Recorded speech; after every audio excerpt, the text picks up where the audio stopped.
Sir एक और सवाल ये है कि सर ग्रेजुएशन को लेके सर जैसे कि मैंने जितने भी टॉपर्स देखे हैं तो सर उन्होंने एमटेक मतलब बड़े बड़े कॉलेजेस से किया है अब छोड़िए ना उन सबको, सर। सर ठीक है लेकिन आप देखिए मनोज शर्मा को। जी सर।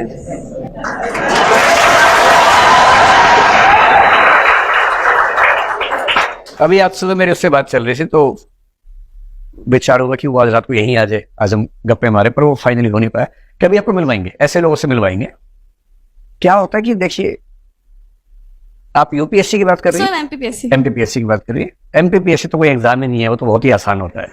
कोई एग्जाम एमपीपीएससी, लड्डू भरे हुए लड्डू उठा के खा रहे नहीं, उसको एमपीपीएससी कहते हैं। एग्जाम तो यूपीएससी होता है, एमपीपीएससी तो बहुत आसान है, मतलब बहुत आसान। विश्वास कीजिए मेरी बात पर, मैं मजाक नहीं कर रहा हूँ। अगर एमपीपीएससी में स्ट्रगल है तो इसका सिर्फ इतना मतलब है कि आप सही डायरेक्शन, सही रणनीति के साथ मेहनत नहीं कर पा रहे। वरना स्टेट्स के एग्जाम सेंटर से काफी आसान होते हैं और स्टेट्स में भी एमपीपीएससी कई राज्यों से आसान एग्जाम है। मेरा कई राज्यों में ठीक ठाक दखल रहता है परीक्षा पद्धतियों को समझने में, तो मैं बहुत सोच समझ के बात कह रहा हूं। तो जैसे मनोज का तो आईएएस की बात मैं कर रहा हूं भी। आपने कहा कि किसी का एमटेक है, किसी का बीटेक है, कोई आईआईटी से है, ठीक है, वो लोग भी हैं। सिविल सर्विसेज की यही तो ब्यूटी है, सिविल सर्विसेज में हर फील्ड के लोग आ सकते हैं। और कितनी भी कोशिश कर लीजिए, ये बात सही है कि इंजीनियर्स की भूमिका या उनकी मात्रा इन एग्जाम्स में ज्यादा है, और इसकी वजह बड़ी शर्म सी है।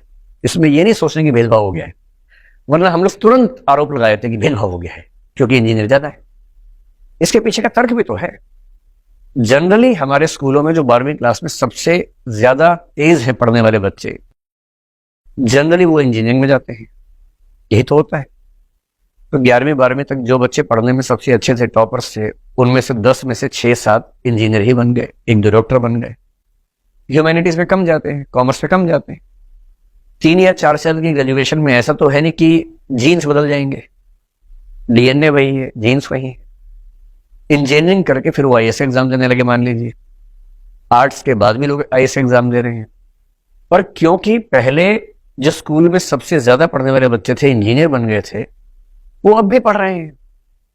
इंजीनियर टॉप कर गए ऐसा नहीं है। दरअसल वो बच्चे जो स्कूल लाइफ से ही बहुत पढ़ रहे थे, जो संयोग से इंजीनियर भी बने बीच में, वो टॉप कर गए क्योंकि वो बचपन से टॉप कर रहे थे। तो ये इतनी आश्चर्य की बात नहीं। लेकिन ह्यूमैनिटीज में, कॉमर्स में जो बच्चे होते हैं वो 2 तरह के हैं। एक वो 5-10% जो पढ़ने में बहुत अच्छे थे स्कूल में, पर बाई चॉइस कॉमर्स लिया या ह्यूमैनिटीज लिया। आप मेरी बात से सहमत होंगे कि ऐसे बच्चों की संख्या 5% से ऊपर नहीं है इस समय।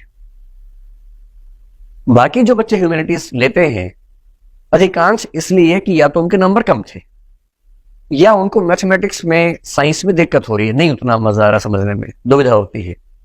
तो उन्हें किसी ने बताया कि ज्यादा आसान पड़ता है, आर्ट्स कर लो, बीए कर लो, आसानी से हो जाएगा। उनको ग्रेजुएशन करना है तो बीए में एडमिशन ले लिया। तो ह्यूमैनिटीज में ज्यादा बच्चे वो आए जो आसानी के लिए आए और कुछ शौक से आए। पर एक ऐसा वर्ग है जिसने बीए इसलिए लिया था कि आसान है, क्योंकि वो नहीं संभाल पा रहा साइंस, लेकिन ग्रेजुएशन करते करते उसको पढ़ने लिखने में मजा आने लगा, सीरियस हो गया।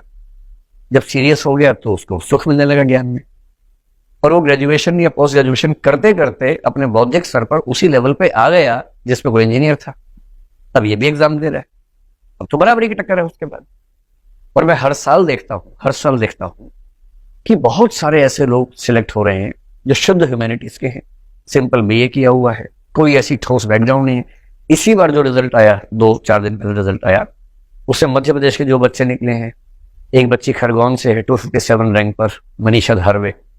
उसके पूरे ट्राइबल बेल्ट में कोई बच्चा आज तक आईएएस नहीं बना, वो आईएएस बनी है। एक बच्ची भोपाल से निकली है जो भारती साहू नाम है, उसकी बैकग्राउंड देखिए, उसके फादर ऑटो चलाते रहे हैं।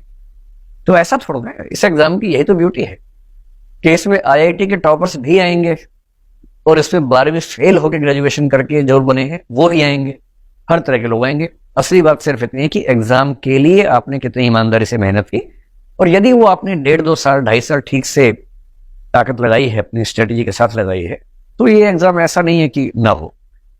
मैं बहुत खुल के ये बात कह रहा हूं, इसलिए नहीं कि आप मोटिवेट होकर इस एग्जाम की तैयारी करें, आप तो पहले से कर ही रही हैं। आईएएस का एग्जाम मुश्किल नहीं है यदि आप सामान्य बुद्धिमत्ता के स्तर पे हैं और मेहनत करने को तैयार है। और एमपीपीएससी का एग्जाम आईएएस की तुलना में बेहद आसान है, बशर्ते स्ट्रेटजी ठीक हो, मुश्किल नहीं। और मैं बहुत होशो हवास में कह रहा हूँ, मुझे ये कहने में जरा से भी दुविधा नहीं, ठीक है।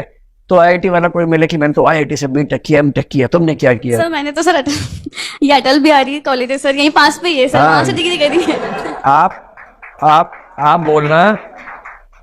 आप बोलना मैं अटल बिहारी महाविद्यालय से बीए करके आई हूँ, हाँ सर। और अटल बिहारी जी ने भी बीए ही किया था और वो पूरा देश संभाल रहे थे, जी सर। और मैं उस देश में रहती हूँ। और सीधी सी बात है, जब देश का प्रधानमंत्री बिना बीटेक एमटेक की इतना देश संभाल सकता है, तो मैं जिला नहीं संभाल सकती? जी सर। ऐसी कौन सी खास बात है? तो डरना नहीं है किसी से, खौफ में तो रहना ही नहीं है। कोई आपको डराए ना कि मैंने एमटेक किया है, अब बोलो बधाई हो, मैंने एमए किया है, तो क्या फर्क पड़ता है?